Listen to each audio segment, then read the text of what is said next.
चलिए आज पढ़ते हैं 10वीं के विज्ञान साइंस है, जिसमें से चैप्टर चल रहा था आपका जीव जनन कैसे करते हैं।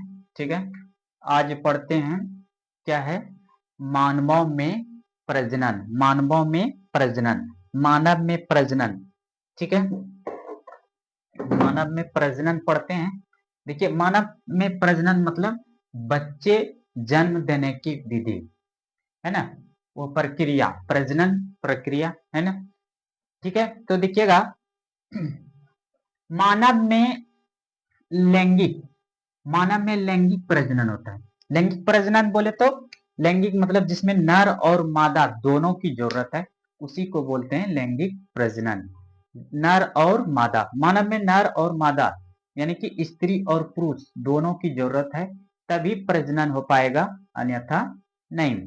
ठीक है, लैंगिक परिपक्वता किसको कहते हैं? लैंगिक परिपक्वता मतलब लिंग का परिपक्वता।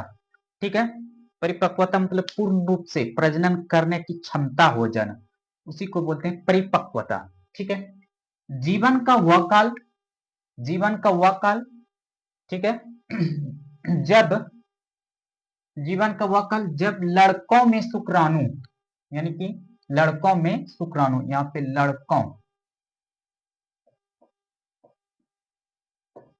लड़कों में शुक्राणु तथा मादा में अंड कोशिका का निर्माण शुरू होता है।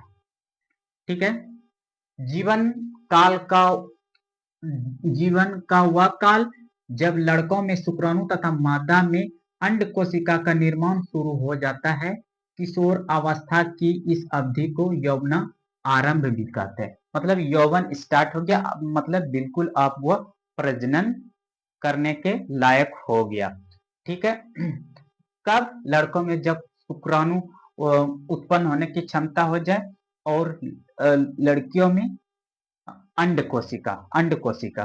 ठीक है, चलिए अब देखिए जब यौवन आरंभ हो जाते हैं, उसमें क्या परिवर्तन होता है। जब यौवन शुरू हो जाते हैं, एडल्ट हो जाते हैं, तो उसमें क्या क्या परिवर्तन होता है। देखिए, पहला परिवर्तन दोनों में देखते हैं, लड़का और लड़कियों में सेम परिवर्तन, दोनों में एक समान परिवर्तन क्या होता है। ठीक है, नर और मादा में दोनों में सेम परिवर्तन क्या होता है वो देख लीजिए। दोनों में सेम परिवर्तन होता है। कांख व जनन अंग के पास गहरे बालों का उगना, कांख। ठीक है, कांख ये भाग होता है, यहाँ पर लड़कियों में भी और लड़कों में भी ये पार्ट्स उगते हैं यहाँ पर। ठीक है, कांख में यानी कि गहरे बालों का उगना शुरू हो जाता है जब यौवन आरंभ होते हैं, तो उसके शरीर में परिवर्तन होते हैं। ठीक है, अगला पॉइंट क्या है? त्वचा तैलीय होना तथा मुहासे होना। त्वचा थोड़ा सा तैलीय टाइप का होना, ठीक है, तैलीय टाइप का। और क्या होता है, पिंपल्स वगैरह भी मुंह में आने लगते हैं, पिंपल्स। तो हम जानते हैं कि जब पिंपल्स आने शुरू हो जाते हैं, तो कब पिंपल्स? छोटे छोटे बच्चों को पिंपल्स नहीं आते हैं, पिंपल्स छोटे बच्चों को नहीं होते। जब उसका यौवन आरंभ शुरू होता है, तो पिंपल्स उसको आना चेहरे पर शुरू हो जाता है। शरीर की, अगला पॉइंट है, शरीर की संवेदनशीलता में वृद्धि होने लगता है।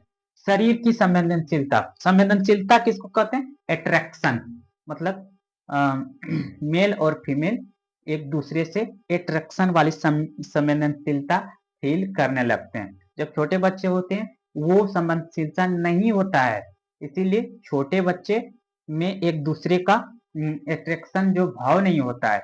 और यौवन आरंभ जब हो जाते हैं, यौवन में आ जाते हैं, तो वो स्त्री पुरुष या अथवा नर या मादा एक दूसरे के प्रति अट्रैक्शन का भाव पैदा होना शुरू हो जाता है। ठीक है, ये था कॉमन परिवर्तन दोनों में, लड़का और लड़कियों में ये परिवर्तन होता है दोनों में। अब देखिए क्या होता है, लड़कियों में क्या परिवर्तन होता है स्पेशली। ठीक है, स्पेशली लड़कियों में क्या परिवर्तन होता है। तो लड़कियों में क्या परिवर्तन, पहला पॉइंट है, पहला कि उसका स्तन के आकार में वृद्धि होने लगता है। ठीक है, वृद्धि हो जाता है। ठीक है, स्तन के आकार थोड़ा सा बढ़ जाता है। रजोधर्म होने लगता है, दूसरा पॉइंट है रजोधर्म। रजोधर्म वही मासिक चक्र जो एमसी बोलते हैं वो शुरू हो जाता है यौवन आरंभ में लड़कियों में। ठीक है, आवाज का पतला होना। ठीक है, लड़की जो है बच्चे में थोड़ा आवाज इसको इससे थोड़ा सा मोटा होता है, जब वो फुल्ली यौवन आरंभ में आ जाता है आवाज थोड़ा सा उसका पतला हो जाता है। फिर क्या है, जनन अंग। जनन अंग में विकास हो जाता है। ठीक है, जनन अंग में विकास होना बोले तो उसके जनन अंग में क्या होता है, अब पूरी तरह से फिट हो जाता है कि वो जनन अब करने लगेगा उस पार्ट से। ठीक है, अब देखिए लड़कों में परिवर्तन। लड़कों में क्या परिवर्तन हो जाता है यौवनारंभ में, चेहरे पर दाढ़ी मूछ का निकलना। चेहरा पर दाढ़ी मूछ आने लगता है, दाढ़ी मूछ चेहरा पे आने लगता है। ठीक है, आवाज फटने लगता है, आवाज फटने लगता है लड़कों का। ठीक है, फटना थोड़ा मोटा हो जाता है।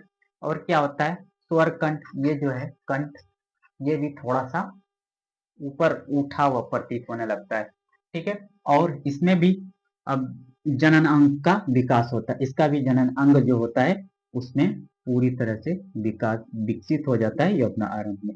तो ये था मानवों में प्रजनन कब होगा, प्रजनन होना शुरू हो जाएगा उसमें, ये यौवन आरंभ से उसमें प्रजनन करना शुरू हो जाता है।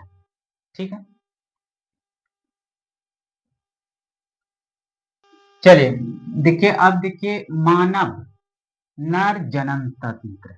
मानव नर जनन तंत्र को पढ़ते हैं। देखिएगा, मानव जनन तंत्र का आप फिगर बनाइए। ठीक है, आप एनसीईआरटी बुक में आपको फिगर दिया हुआ है। ठीक है, वहां से बनाइए। देखिए यहाँ मेरा बना हुआ पहले समझिए। ठीक है, जस्ट हूबहू आपका एनसीईआरटी बुक में दिया है। देखिए ये मानव जनन तंत्र के विभिन्न पार्ट को पहले समझ लेते हैं। ठीक है, देखिए ये है मूत्राशय, ये है मूत्राशय, ये वाला पार्ट मूत्राशय जहाँ पे मूत्र रहता है। क्या रहता है, मूत्र, मूत्र रहता है मूत्राशय। ठीक है, अब यहाँ पे एक ग्रंथि जो होता है मानव नर जनन तंत्र में वो होता है प्रोटेस्ट ग्रंथि। प्रोटेस्ट ग्रंथि क्या करता है कि मानव में यौवन आरंभ को कंट्रोल करता है, मतलब यौवन आरंभ होने वाले परिवर्तन को कंट्रोल करता है, नियंत्रित करता है। फिर शुक्राणु के निर्माण को भी ये कंट्रोल करता है, नियंत्रित करता है, प्रोटेस्ट ग्रंथि। ये आपका हुआ सीसन। सीसन सीसन सीसन वो चीज है जो कि वो निषेचन के वक्त वो मांसल होता है, मांसल भाग, उसको सीसन बोलते हैं, सीसन बोलते हैं। ठीक है, मांसल भाग। ठीक है, जब यही भाग, यही आपके महिलाओं के योनि में ये वाला भाग जो है ना प्रवेश करता है। ठीक है, इसमें ये है, ये जो ये पार्ट दिखाई दे रहा है आपको नलिका, ये है मूत्र भाग। ये नली जो दिखाई दे रहा है मूत्र मार्ग है।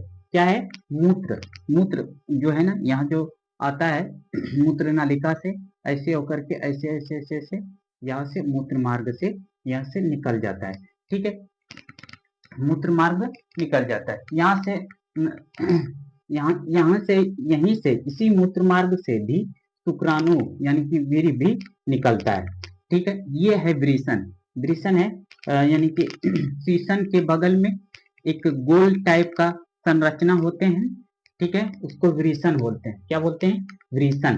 ठीक है, यहाँ है वृषण कोश, यहाँ है ये वाला निचला वाला भाग वृषण कोश होता है। ठीक है, ये है ये वाला जो नलिका है शुक्र वाहिनी, जिसमें शुक्राणु यहाँ से लेकर यहाँ पे जब वो करता है, ये स्थानांतरित होकर के इससे होकर के ये नलिका में घूमते हैं। ठीक है, ये है शुक्र वाहिनी। क्या है, शुक्र वाहिनी। ठीक है, अब यहाँ देखिए शुक्राशय, इस जगह यहाँ इस पार्ट को शुक्राशय बोलते हैं। ठीक है, ये शुक्राशय, ये है यहाँ पे आपका मूत्र नलिका, ये है मूत्र नलिका। ये तो मानव नर जनन तंत्र के विभिन्न पार्ट यानी कि हिस्सा के बारे में आप लोग जान गए। ठीक है, इसका देखिए अब क्या क्या कार्य है थोड़ा सा यहाँ पे लिखित रूप से समझ लीजिए, ठीक है। आपको नोट्स भी बनाना है। एक ये जो वृषण अभी बताए, वृषण, ठीक है, वृषण ये वाला पार्ट, ये देखिए इसका क्या कार्य है। वृषण उदर गुहा के बाहर, उदर गुहा के बाहर वृषण कोष उपस्थित होता है। उदर गुहा, ठीक है, उदर गुहा जस्ट इस जगह रहता है। उदर गुहा जहाँ से आप टॉयलेट वायलेट निकलता है तो उसको उदर गुहा बोलते हैं, ठीक है।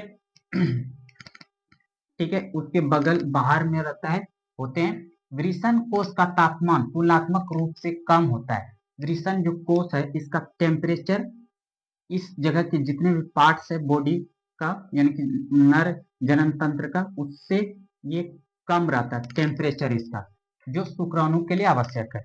ये कम टेम्परेचर जो है ना शुक्राणु के लिए बेहद आवश्यक है। कम टेम्परेचर नहीं होगा तो शुक्राणु बनने में थोड़ा सा दिक्कत होगा, ठीक है। अब देखिए नर युग्मक है ना, नर युग्मक जो शुक्राणु यहाँ पर बनते हैं, कहाँ बनते हैं, वृषण में, ठीक है। नर युग्मक यानी कि शुक्राणु बनते कहाँ, वृषण में, ठीक है। चलिए अब देखिए अगला पॉइंट क्या है, वृषण ग्रंथि। वृषण जो ग्रंथि है ये उसमें ग्रंथि होता है, ठीक है। टेस्टेरोन उत्पन्न करती है। कौन सी उत्पन्न करती है, टेस्टेस्टेरोन, ठीक है। टेस्टेस्टेरोन उत्पन्न करती है, ठीक है। टेस्टोस्टेरोन का क्या कार्य है वो देख लीजिए।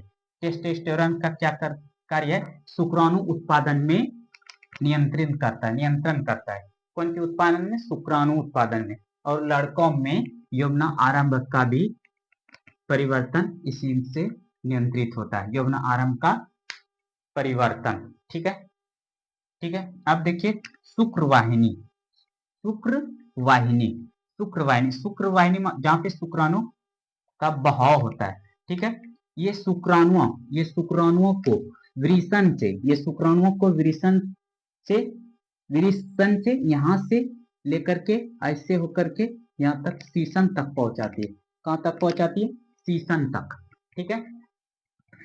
अब देखिए मूत्र मार्ग, ये मूत्र मार्ग क्या करता है, मूत्र मार्ग यहाँ देख लीजिए, ये वाला मूत्र मार्ग, ठीक है। ये मूत्र मार्ग, ये मूत्र और वीर्य दोनों के बाहर जाने का मार्ग है। पहले भी बताए थे आपको, ये जो मार्ग है मूत्र मार्ग, मूत्र भी इससे निकलता है और इसी रास्ते से वीर्य भी, ठीक है, दोनों जाने का मार्ग है। इसका जो बाहरी आवरण है इसके साथ इसे शीशन कहता है। इसका जो ये मूत्र मार्ग के जो बाहरी आवरण है इसी को शीशन कहते हैं। ये जो मांसल भाग होता है नर का उसको कहते हैं शीशन, बाहरी आवरण, ठीक है। ये पाठ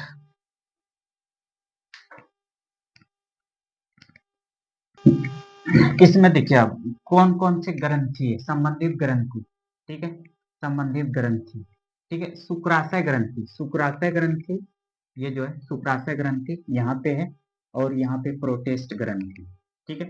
शुक्राशय ग्रंथि और प्रोटेस्ट ग्रंथि अपने स्राव, अपने स्राव शुक्रवाहिनी में डालते हैं। अपना जो स्राव होते हैं उससे स्रावित नहीं होते हैं, कहाँ डालते हैं, शुक्रवाहिनी में। कहाँ डालते हैं, यहाँ पे इस नलिका अपना स्राव शुक्रवाहिनी में डालते हैं, ठीक है। अब देखिए तो शुक्र वाहिनी में डालते हैं तो क्या होता है, शुक्राणु तरल माध्यम में आ जाता है। किस माध्यम में आता है, तरल माध्यम में, मतलब थोड़ा सा गाढ़ा चिपचिपा माध्यम में आ जाता है, ठीक है।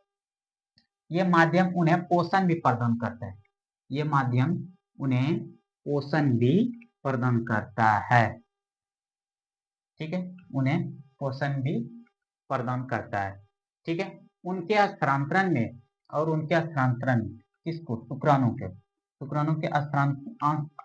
स्थानांतरण में सहायता करता है, ठीक है।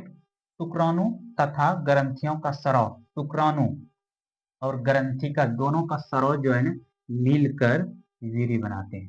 क्या बनाते हैं, शुक्राणु तथा ग्रंथियों का, दोनों का, शुक्राणु और ग्रंथि का जो स्राव होता है दोनों मिलकर के फाइनली वीर्य बनाते हैं। क्या बनाते हैं, वीर्य, जो कि ये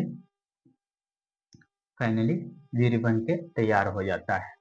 ठीक है, ये था मानव जनन तंत्र।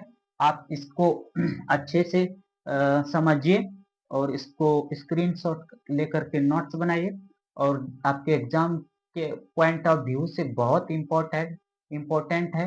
मानव नर जनन तंत्र आता है, इसका नोट्स बनाइए और फिगर भी थोड़ा सा समझाई दिए। इसको आप फिगर के साथ इतना सा नोट्स आप लिख दीजिएगा, आपको फुल नंबर मिल जाएगा। ठीक है, धन्यवाद।